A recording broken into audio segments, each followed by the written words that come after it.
ఇంట్లో వాళ్ళు ఏదైనా స్వీట్ తినాలి అన్నప్పుడు, ఏదన్నా ప్రత్యేకమైన పండుగ కానీ, ఏదన్నా విశేషమైన రోజుల్లో కూడా ఏదైనా స్వీట్ చేయాలి, అది కూడా చాలా తక్కువ సమయంలో, చాలా తక్కువ ఖర్చుతో అన్నప్పుడు ఇంట్లో ఉండే లీటర్ పాలతో ఇలా స్వీట్ అనేది చేయండి. చాలా టేస్టీగా ఉంటుంది. అస్సలు మీరు ఇంకా స్వీట్ షాప్ జోలికి వెళ్ళారండి, స్వీట్ చేసుకొని తిన్నారంటే అంత బాగుంటుంది. నేను ముందుగానే ఒక 1/2 లీటర్ పాలు తీసుకొని కాచి ఫ్రిడ్జ్లో పెట్టేశానండి ముందు రోజు. తర్వాత నేను అనేది ఇలా ప్యాన్లో పోసుకొని ఇప్పుడు ఇలా మిక్స్ చేస్తున్నాను. మనం ముందుగా కాచి పెట్టామనుకోండి, పాలు అనేది మేగడ అనేది చక్కగా కడుతుందండి. నేను తీసుకున్న పాలు ఆవు పాలు తీసుకున్నానండి. మీరు కావాలంటే గేదె పాలు కూడా తీసుకోవచ్చు, లేకపోతే ఫుల్ క్రీమ్ ఉండే పాలు కూడా తీసుకోవచ్చండి. ఇది బాగా దగ్గరకు వచ్చేంతరకు ఇలా మిక్స్ చేసుకోవాలి. చూడండి, ఇలా కోవాలాగా రావాలండి. ఇలా కాస్త లూజుగా ఉండేటప్పుడే మనము స్టవ్ ఆపేసుకోవాలి. ఎక్కువ గట్టిగా ఉండకూడదండి. ఇలా లూజుగా ఉండేటప్పుడే మనం స్టవ్ ఆపేసుకున్నాం అనుకోండి, చల్లగా అయిన తర్వాత ఇంకాస్త గట్టి పడిపోతుందండి. కాబట్టి ఇప్పుడే స్టవ్ ఆపుకొని దీన్ని చల్లారి పెట్టుకుందాము.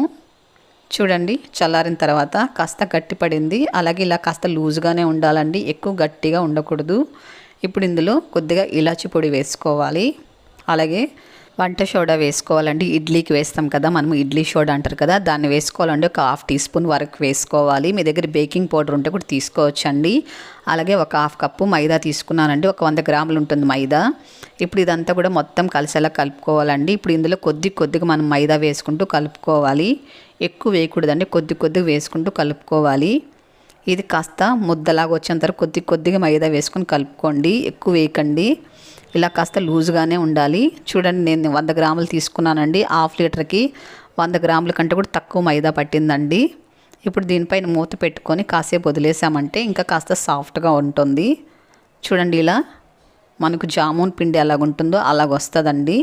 ఒకసారి మళ్ళీ బాగా మిక్స్ చేసుకున్న తర్వాత ఇలా చిన్న బాల్స్ లాగా చేసుకోవాలి.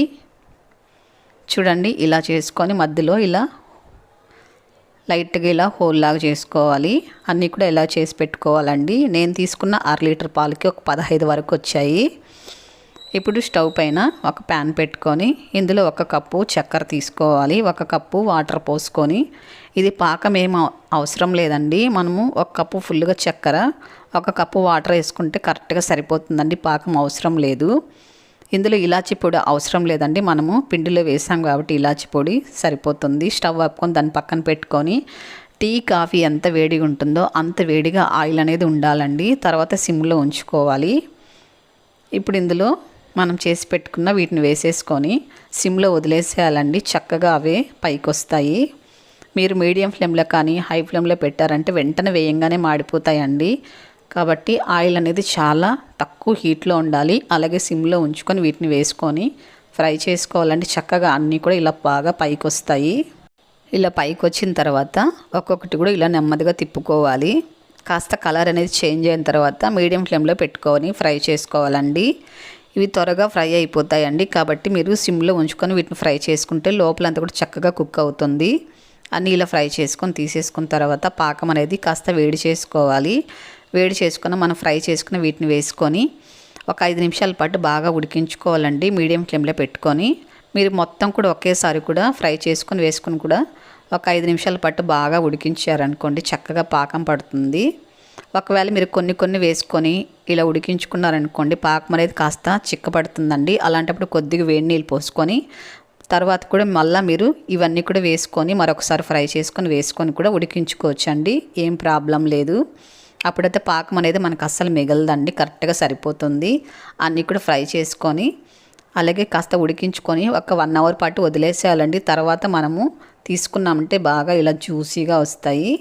ఇలా బాదం కాస్త పెట్టి మనము ప్లేట్లో పెట్టించామనుకోండి, వచ్చిన వాళ్ళకి సేమ్ స్వీట్ షాప్లో తెచ్చిన స్వీట్ అనుకుంటారండి వాళ్ళు.